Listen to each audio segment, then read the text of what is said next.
목사의 아침 묵상 2023년 12월 14일 목요일 아침입니다. 오늘은 잠언 11장 1절로 6절 말씀을 통해서 성실하심이 영원하신 하나님, 이런 제목으로 말씀 묵상의 은혜를 나누겠습니다. 오늘 소그룹 전도 세미나가 진행되는 날입니다. 소중한 시간 사역자들이 다시금 영혼 구원의 열정이 회복되고 길을 찾는 그런 시간들이 되기를 기도합니다. 수고하실 우리 김용걸 목사님에게 성령께서 기름 부어주셔서 정말 모두에게 꼭 필요하고 아름다운 그런 강의가 될 수 있도록 인도해 주시기를 기도합니다. 내일 있을 2024년 목회 어떻게 할 것인가를 최종적으로 준비하고 있습니다. 주님의 은혜로 목사님들에게 꼭 필요한 세미나로 준비되기를 기도합니다. 이날 주님 어떤 말씀으로 인도하실까? 세상을 살면서 크리스천으로 하나님을 경외하는 자의 삶으로 살아간다는 것은 참으로 많은 자리에서 쉽지 않은 결정을 해야 합니다. 솔로몬은 잠언을 통해서 이런 소중한 결정의 자리들을 잘 분별하게 하고 있습니다. 1절, 속이는 저울은 여호와께서 미워하시나 공평한 추는 그가 기뻐하시느니라. 남을 속이고 싶어 속이는 사람은 없을 것입니다. 그러나 삶의 자리에 당장의 삶을 유지하고 발전시키기 위해 다가오는 다양한 거짓의 유혹은 뿌리치기가 그리 만만하지 않습니다. 하지 않으면 안 될 것 같은 상황이 있기 때문에 그렇습니다. 그러나 하나님을 경외하는 정직한 자는 그 위험한 상황에도 유혹을 이기며 공평한 저울로 살아낼 수 있습니다. 그 보상을 성경은 이렇게 말씀하고 있지요. 3절, 정직한 자의 성실은 자기를 인도하거니와 사악한 자의 패역은 자기를 망하게 하느니라.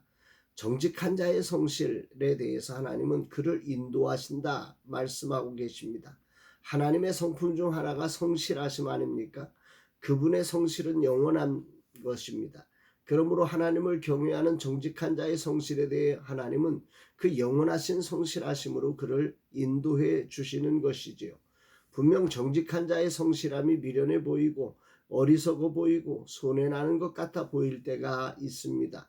그럼에도 성실하신 하나님이 계심을 알기에 자신에게 맡겨주신 그 자리를 하나님의 성실로 살아내는 것입니다.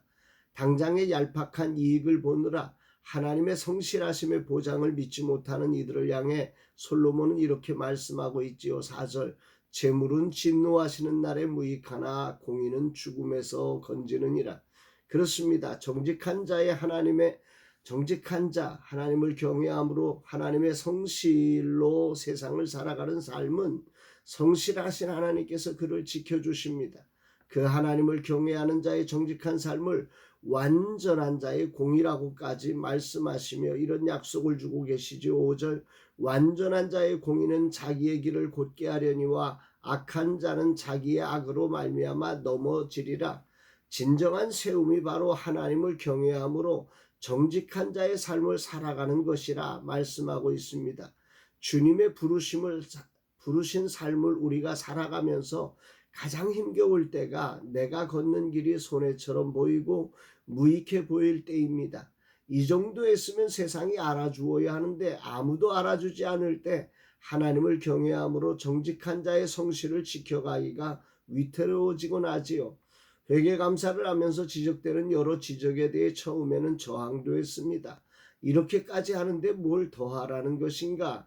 다른 곳보다 훨씬 더 잘하는데, 그러나 지혜로운 감사님들의 너그러운 인도하심을 따라서 그런 자리를 넘어올 수 있었음을 깨닫게 됩니다. 그리고 그런 자리들이 진실로 더 투명하고 견고한 우리의 길을 만들고 있음을 알게 되는 거지요. 솔로몬의 말씀이 공감됩니다. 6절, 정직한 자의 공의는 자기를 건지려니와 사악한 자는 자기의 악에 잡히리라. 하나님을 경외하는 정직한 자의 삶은 다른 사람을 살리는 것이 아니라 사실은 자신을 살리는 일이라고 솔로몬을 통해 하나님은 알려주고 계십니다. 아멘입니다. 오늘이라는 시간 주님의 부르심을 향해 달려가면서 하나님의 시선 앞에 부끄럽지 않게 정직한 자의 성실하심으로 살아내는 일이 쉽지 않습니다. 나를 위해서가 아니라 하나님을 위해, 이웃을 위해 정직한 자의 성실하심으로 살아가는 것인 줄 알았고, 내가 손해를 보는 듯 했습니다. 그러나 시간이 지나며 그것이 손해가 아니라 나를 지키는 길이고 견고하게 세우는 길임을 깨닫게 됩니다. 오늘 말씀이 깊이 다가오는 이유가 바로 여기에 있습니다. 이제는 이 말씀이 분명함을 나는 알게 되었습니다. 너무도 잘 압니다. 오히려 나는 아내와 이런 이야기를 자주 합니다. 우리는 조금밖에 하지 못했는데 하나님이 주신 은혜는 너무도 크다고 말입니다. 이제는 겸손히 하나님을 경외함으로 살아가는 그 길이 진정 지혜로운 길이며 최고로 자신을 위하는 길임을 분명히 고백합니다. 정말 확신합니다. 그럼에도 불구하고 오늘이라는 시간 내게 불리한 상황이 주어지면 여전히 오락가락 흔들리는 내 모습을 보고 나니 나라는 사람이 얼마나 연약하고 모자란 사람인 줄 아마 다들 모를 것이라 생각됩니다. 그러나 이런 나를 아시면서도 나와 함께 하시고 오늘까지도 말씀 안에서 나를 만나주시고 격려해 주시며 인도하시는 진실로 성실하심이 영원하신 하나님께 감사와 찬양과 영광을 올려드립니다. 만약 주님이 내가 행한 대로만 보응하시면 나란 사람은 정말 희망이 없는 사람입니다. 그럼에도 불구하고 나의 약함은 당신의 십자가로 감춰주시면서